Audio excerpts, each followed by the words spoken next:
Hey guys, welcome and welcome back to our channel. If you are new here, my name is Chenelle, the owner of 3 Balls Handmade Soaps and More.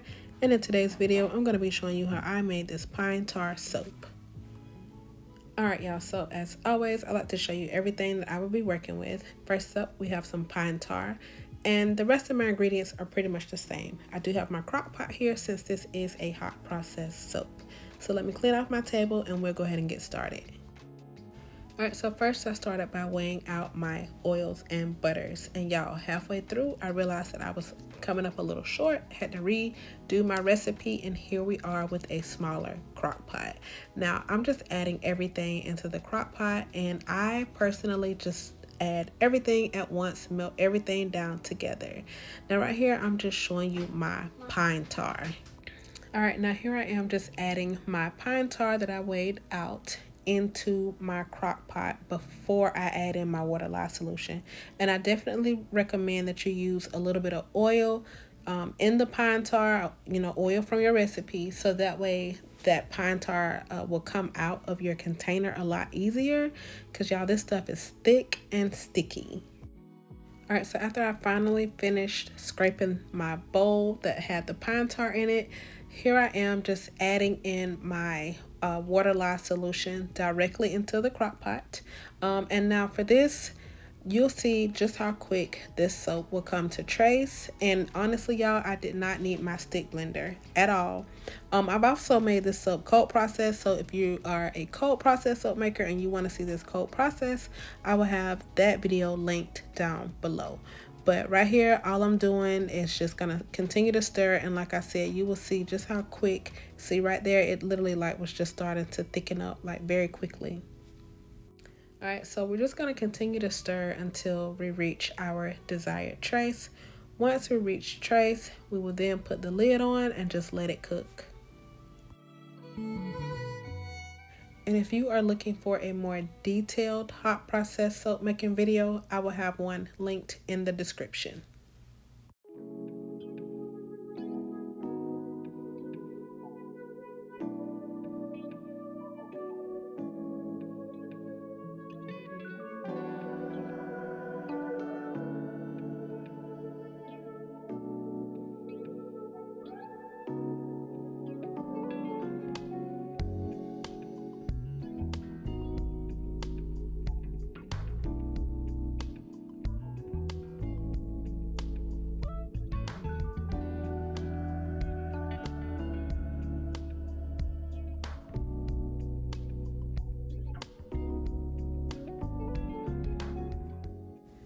Now, after a few minutes or so, I did check mine. Some people don't. However, I always check mine just to make sure that I'm not, it's not trying to volcano, because I've had that happen before. If you've seen just about all of my hot process soap videos, then you've seen a volcano in just about every one. So here I am just checking my soap. Now your soap is going to go through quite a few stages.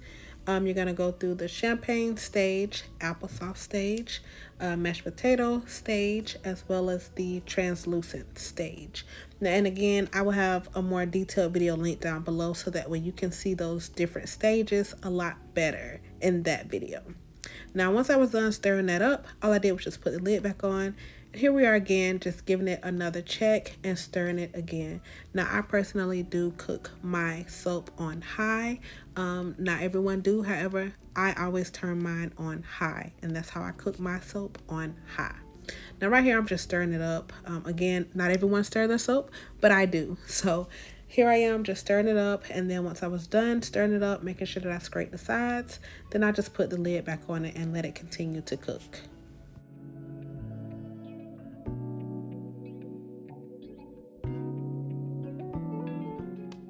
Now at this point, my soap had a translucent look to it. I don't know how well you guys can see that, so I just kind of stirred it up again, and by this time my soap may have been cooking for maybe 30 to 40 minutes, somewhere in there. So but yeah, so at this point I felt like it was ready, time for me to test my paste, my soap.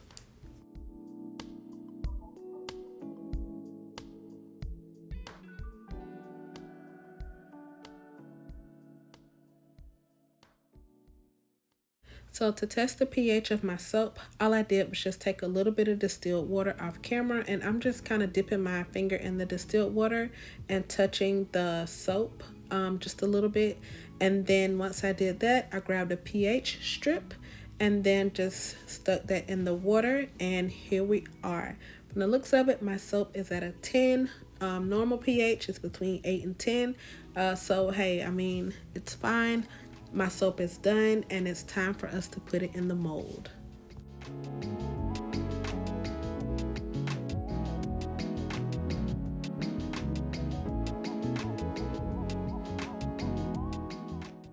Alright, so here I am just adding my soap to the mold, and what I like to do is just scoop a little bit, and then you'll see me tap it on my table some. Well, actually slam it on the table, and that way, I don't know if this kind of helps, but to me, I noticed that like when I really slam my soap on the table, it kind of gets like really smooth. So here I am again, like I said, just scooping some soap, putting it in the container in my soap mold. Then I'll slam it on the table a couple times, and then I'll go back to repeating the same steps until I get all of the soap into the mold.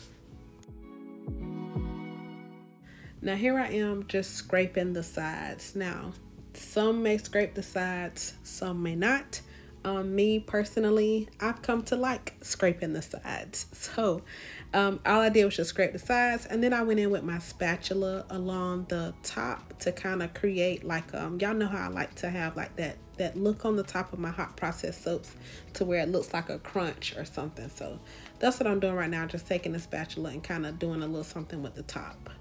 Now here I am the very next day, and I just let this soap, y'all, sit on the table, just left it alone, let it cool down completely, and then it was time to cut. So here we are, and of course it had already went through gel phase, so it didn't have to do that because it went through gel phase as we were cooking.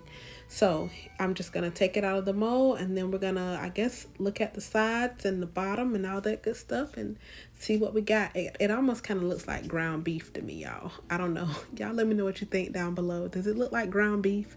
And if you've made a pine tar soap before a hot process, let me know. And here I am just cutting the soap, and y'all look at how smooth that is. Like, just look at that. It came out like really, really smooth. Now, when I cut this next piece, you're gonna see like the top almost kind of gave me like drag marks a little bit. So I did have to switch my soap and lay it on its side. So like right there, y'all kind of, can you see that, those drag marks? So all I did was just take the soap and turn it over on its side and continue to cut.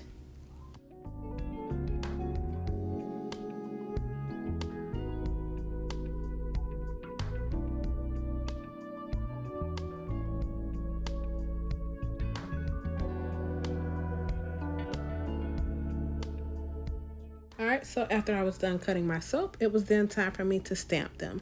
And I will have the details on my stamp listed in the description. No, I am not sponsored. However, I will share where I got my stamp from. So I'm just lining them up, and if you're new to my channel, I place saran wrap in between my soap and my stamp to keep soap from getting inside of my stamp, inside the letters. You probably don't need this much saran wrap. However, I just roll off. I just roll off way too much, y'all. But yeah. So once I did that, I just stamped the soaps.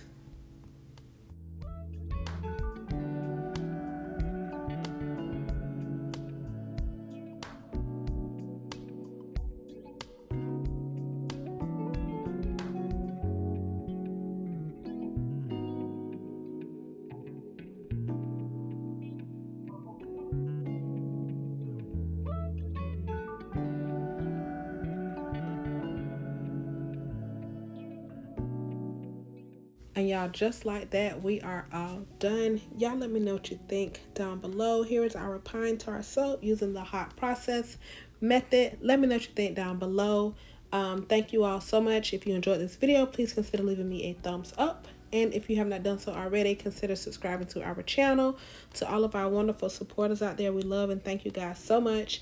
And a special thank you to our Soap Chat members, Gina, Andre, and Terry. Thank y'all so much. And until next time, I will see you guys later.